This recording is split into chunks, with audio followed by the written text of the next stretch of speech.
Today is Tuesday, July 8th. We're talking about the ongoing search efforts in Texas. Hundreds have been rescued from floodwaters, but the death toll is also rising. Also, we'll tell you about new tariffs announced for many of America's trading partners, and the surprise Israel's prime minister had for President Trump. Plus, new backlash over the so-called Epstein Files, why top medical groups are suing RFK Jr., and everything you need to know about Black Friday in July. Those stories and even more news coming up. Welcome to The Newsworthy. All the day's news in around 10 minutes. Fast, fair, fun, and on the go. I'm Erica Mandy. Thanks so much for being here. You ready? Let's do this. Search and rescue teams are scouring central Texas in the aftermath of some of America's worst flooding in decades. Volunteers and workers have come from all over the U.S. and Mexico to help. There are 19 different local and state agencies, drones, dogs, boats, and helicopters out looking for any signs of survivors or victims. As of early this morning, the death toll is up to 104, including dozens of children. And many more are still missing, including 10 girls and their 19-year-old counselor from Camp Mystic. But there are still some signs of hope. More than 850 people have been rescued by emergency responders so far, and they have some incredible stories of survival. For example, a woman was rescued after being swept 20 miles downriver and clinging to a tree. Several children crawled out of windows and swam to safety, and a young girl was found floating on a mattress. Sadly, though, as the days pass, the chance of finding more survivors drops, and the death toll is expected to rise. Making matters worse, more flooding is possible since there's still rain in the forecast. President Trump is expected to visit the area later this week. A Border Patrol building in southern Texas came under fire this week. Authorities say the gunman attacked the federal building with an assault rifle. He exchanged fire with law enforcement officers. 2 of those officers and 1 Border Patrol employee were hurt. The gunman was killed. For now, authorities have not given a motive. The FBI is still investigating. Tens of thousands more immigrants who have been living in the U.S. legally for decades are now losing their protected status, and that means they'll be eligible to be deported. Most recently, the Trump administration ended the temporary protected status for Hondurans and Nicaraguans. That status has let them live and work in the U.S. for a quarter of a century, ever since a devastating hurricane hit Central America. Now, Homeland Security Secretary Kristi Noem says she's reviewed the conditions in Honduras and Nicaragua and that she's decided they've improved enough that immigrants can return home.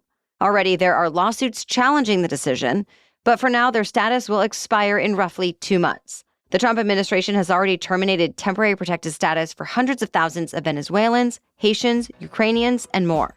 Some of those decisions are also being challenged in court. This week was supposed to be the deadline for countries to make trade deals with the Trump administration or face new tariffs. And already letters have gone out imposing new tariffs on some of America's top trading partners. President Trump posted copies of the letters to Truth Social, starting with South Korea and Japan. They show both of them were hit with 25% tariffs set to take effect next month. The president later posted letters sent to other countries like Thailand, Indonesia, South Africa, Bangladesh, and so on, with tariff rates of up to 40%. That said, Trump explained how the U.S. would still be open to hearing offers for new trade deals, and then the tariff rates could change. On the other side, Trump also said if any countries threaten to retaliate against the U.S. by raising tariffs of their own, America's rates will go up again.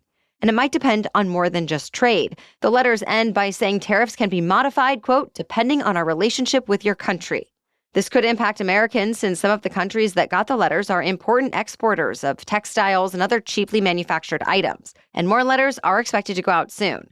President Trump says other countries could end up seeing tariff rates of up to 70%. Stay tuned.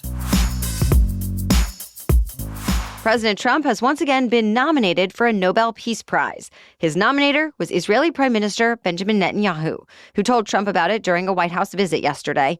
It's a prize Trump has long coveted, and Netanyahu says it's well-deserved since the Trump administration has been working to broker ceasefires around the world. For example, the ceasefire between Israel and Iran and another between India and Pakistan. Pakistan actually said it would nominate Trump for the prize as well. Granted, there are critics who say the American president should not be honored as a peacemaker as long as he supports strikes in Gaza and Iran. Either way, he's now at least in the running. This year's Nobel Peace Prize winner will be announced in October. More news ahead in just a moment, but first, thanks to our sponsor, Quince. With summer in full swing, I feel that familiar urge to refresh my closet. but I'm trying not to waste money on pieces I'll only wear once or just for one season. That's where Quince comes in. Their clothes are timeless, feel luxurious, look elevated, and the quality is way beyond what you'd expect for the price. Think 100% European linen tops starting at $30. These are perfect for my upcoming summer trip. It's going to be hot where I'm going, so I found the perfect linen tank that is travel-friendly, cute and high quality, and versatile, so I can pack light. And of course, I can continue wearing it even after I come back home. I'm already loving my carry-on suitcase from Quince as well. It is stylish and functional. And the best part is that everything with Quince is half the cost of similar brands. By working directly with top artisans and cutting out the middlemen, Quince gives you luxury without the markup. And Quince only works with factories that use safe, ethical, and responsible manufacturing practices and premium fabrics and finishes. So give your summer closet an upgrade with Quince. Go to quince.com/newsworthy for free shipping on your order and 365-day returns. That's QUINCE.com/newsworthy to get free shipping and 365-day returns. Quince.com/newsworthy. Now back to the news. For the first time in nearly 20 years, airports seem to be letting passengers keep their shoes on as they go through security. The New York Times says the TSA started dropping the requirement for people to remove their shoes this week, and an internal memo has been posted by a few different travel industry sources. It cites technological advancements and a reevaluation of potential threats as reasons to get rid of the long-standing rule. But the agency itself has not officially announced the change. TSA has also acknowledged the shoe rule has not been popular and is often blamed for clogging up lines. In fact, it's one of the reasons many people join the TSA PreCheck program, since it lets them keep their shoes on. Passengers older than 75 and younger than 12 have also been exempt. Attorney General Pam Bondi is facing new scrutiny over the so-called Epstein Files. Earlier this year, she confirmed that convicted sex trafficker Jeffrey Epstein had a client list and that previous administrations withheld that information from the public. The notion of a list was also brought up quite a bit by FBI Director Kash Patel and Deputy Director Dan Bongino before they joined the Bureau. It was said to include names of powerful figures who were actually sexual predators associated with Epstein.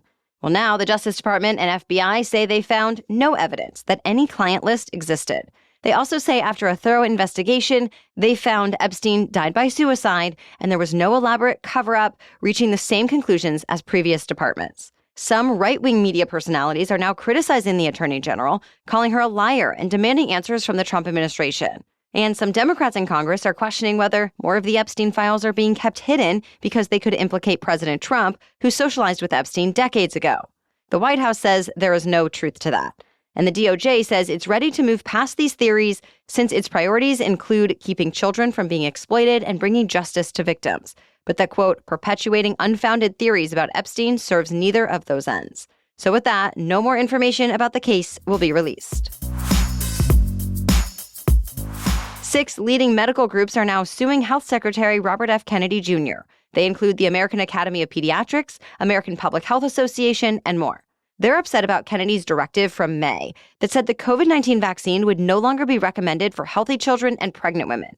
Their lawsuit says the decision went against a wealth of data and peer-reviewed studies that found the vaccines are actually safe and effective for children and pregnant women.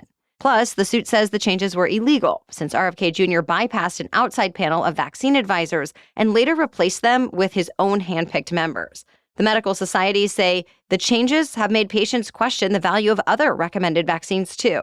So far, no response from RFK Jr. or the health department. But at the time the recommendation was lifted, the health secretary said there wasn't enough data to justify repeat booster shots. In the meantime, another vaccine-preventable disease is still growing. Measles cases have reached a 33-year high in the U.S., meaning there have been more cases this year than any other year since the disease was declared eliminated. Officially, there have been nearly 1,300 confirmed cases reported in the U.S. so far in 2025. Experts say that's likely a severe undercount since many cases are going unreported. Most cases this year have been linked to an outbreak in West Texas, but there have been at least 26 other smaller outbreaks, and at least 38 states have reported at least one case this year. Most Americans who have gotten sick have not been vaccinated. If you choose buy now, pay later at checkout, your credit card will soon be impacted. The credit scoring company FICO recently announced it's adding data from buy now, pay later loans. It comes as the payment option has become more popular. Last year, the Federal Reserve found 15% of American adults used buy now, pay later sometime within the year.